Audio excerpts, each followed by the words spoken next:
No, you haven't done this Oh, one. here's one. Absolutely. How did you miss this one? That's quite a title. Yeah. Yeah, so All right. that was 9. Well counted. You're good. Yeah, well, thank you very much. I can count Yeah. to 10. So is it...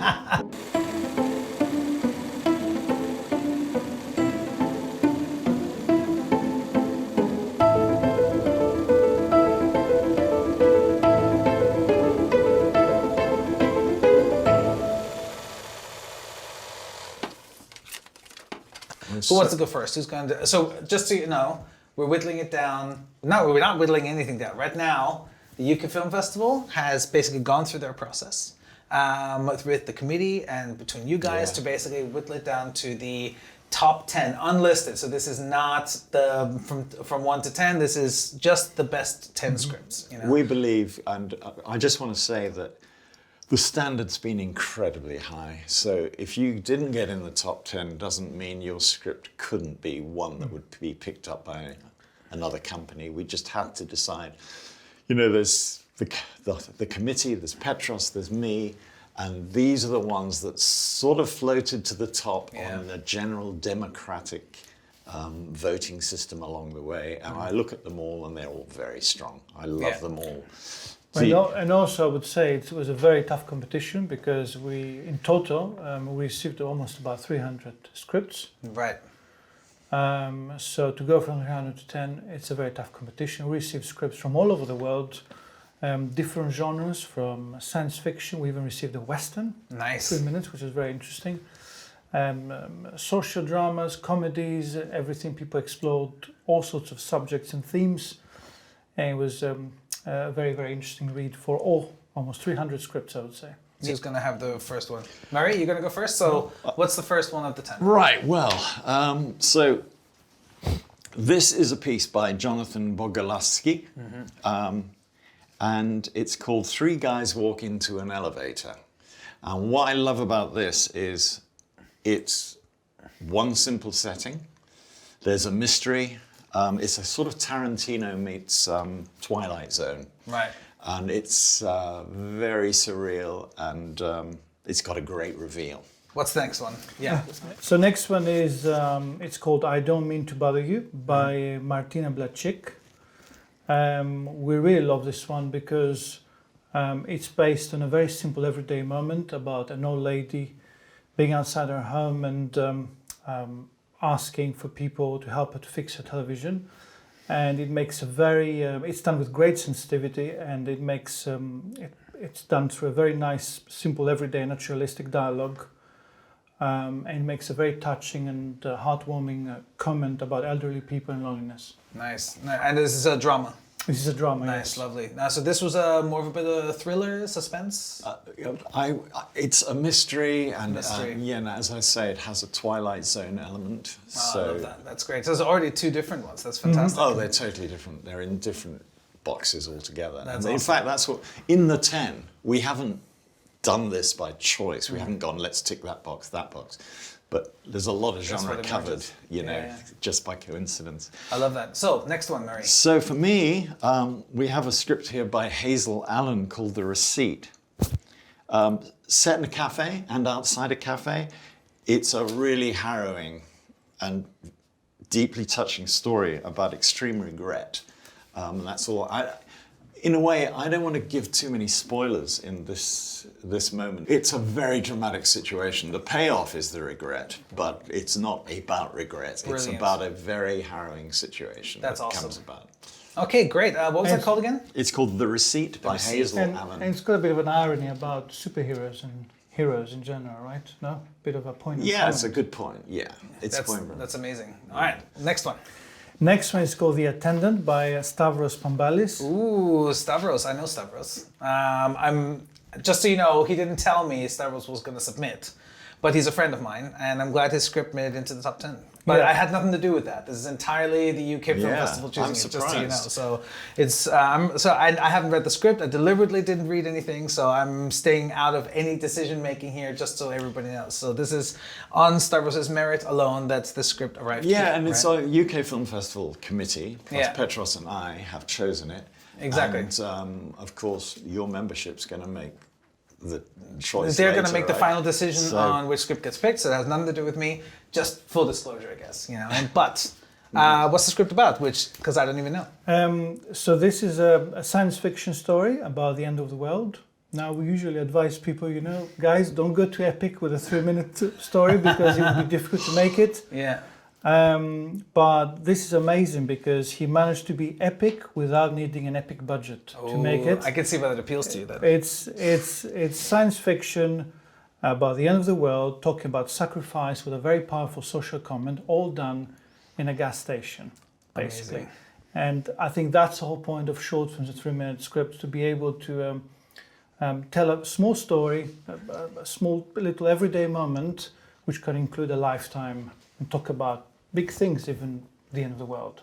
Nice. Fantastic. No, that's great. That's great. So, what's up next? What I've got here is a very different film called Shapeshifters by Maureen Hanch. Okay.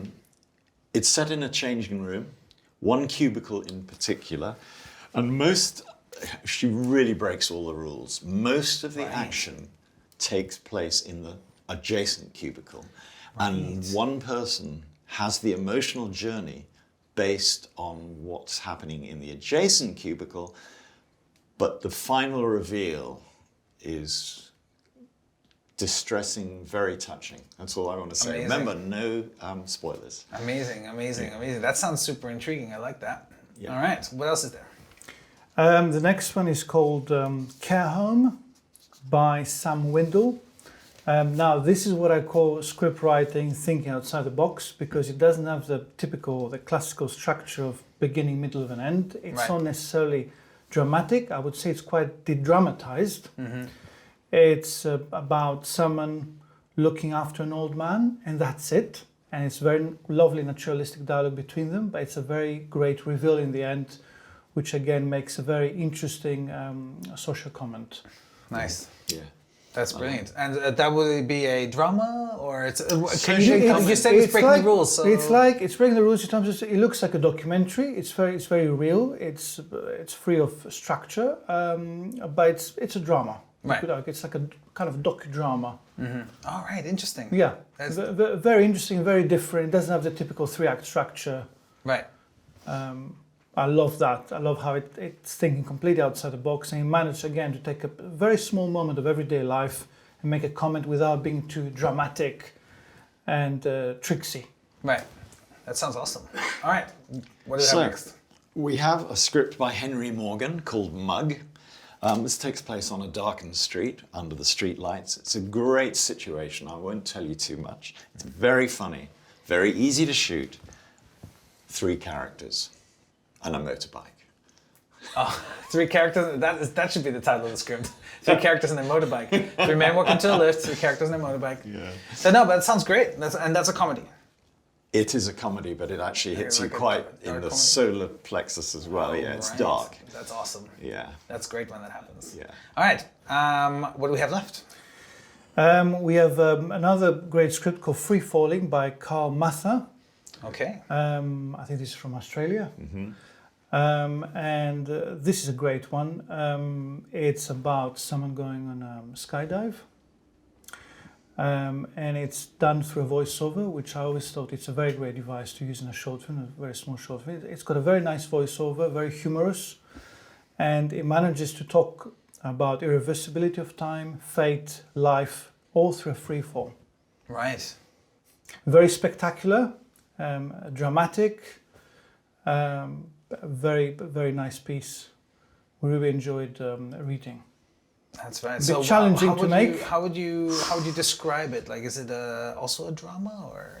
It's like A skydive is an action movie. it's like Yeah, a it's- I would say psychodrama, kind of Right. philosophical drama. Right. All through a free fall. Yeah. It talks about his life basically. It's about fate. It's got a lot of philosophy in it, and about the irreversibility of time as well, Right. and the decisions you make. Right. All through a free fall. Amazing. He is free falling. And that's Yes. amazing. And it's technically very difficult. Yes. Well, yeah, I mean, lots of people film parachuting, so I don't think that in itself would be the big problem. Is But to film in he free does fall. something remarkable with the story, which I will not. I think we'll talk about Maybe it. worth discussing in the next episode then. Yes, Yeah, absolutely. yes. What else do we have? That's Or is it. it? Oh, that was is at the- No, 10. I have. You have one No, more? you Do must you? have one more. And I have. Oh, do I? Well, let me see. Because I I've have been one. right the way through this. No, I've done all of them as far as I know. No, you haven't done this Oh, one. here's one. Absolutely. How did well, you there miss you go. this one? That's quite a title. Yeah. Yeah, so All right. that was 9. Well counted. You're good. Well, thank you very much. I can count Yeah. to 10. So is it am I on now? Yes, you are on. Okay, so this is quite a title. It's called Sex on the Beach. It's a great cocktail. Obviously set in a bar. 2 lonely people. A lot of sadness, but funny. Right. Just witty. And leading to a glimmer of hope. And what more can you want at the Right. moment? Okay. So like a tragic comic short film. Yeah, Sex on the Beach by Roseanne Priest. And the final one. The last one, actually, funny enough, did you do that on purpose? Because this is on a beach as well. You talked about sex on a beach, and this is on a beach too. Yeah, but it's What's going really on? on a beach, that one. That's really on a beach. This is just, It's just This named is after. sex on a beach. figurative. Right. Oh, okay, all right. Okay. which so is a great title. So this one is called Picasso, and it's by Charlene Marquez. I believe this is a script from Spain. Right. And it's a very original story about a couple on a beach meeting Picasso.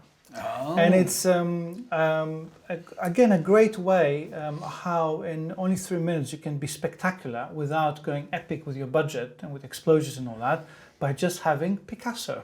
Right. Yeah, Yeah, but Picasso is such a controversial figure, as a personality and stuff. Controversial. So I'd love to see how he's presented in this environment. Yeah, it's amazing how it's presented, and also it will be a lot of fun if this gets made. How to cast a film and find someone who looks like Picasso, and it's It's incredibly about interesting. greed, And- isn't it? And yeah, it ultimately it is a very poignant comment about greed, and it's done through just a very simple moment on a beach when a couple meets Picasso. Nice. It's about art too, which is Yeah. always a nice plus. Art and greed, great combo. All right, so that's our top 10. Let's go through the list one more time of the name of the films and the writers with it. Okay, so Sex on the Beach by Roseanne Priest. Mug by Henry Morgan.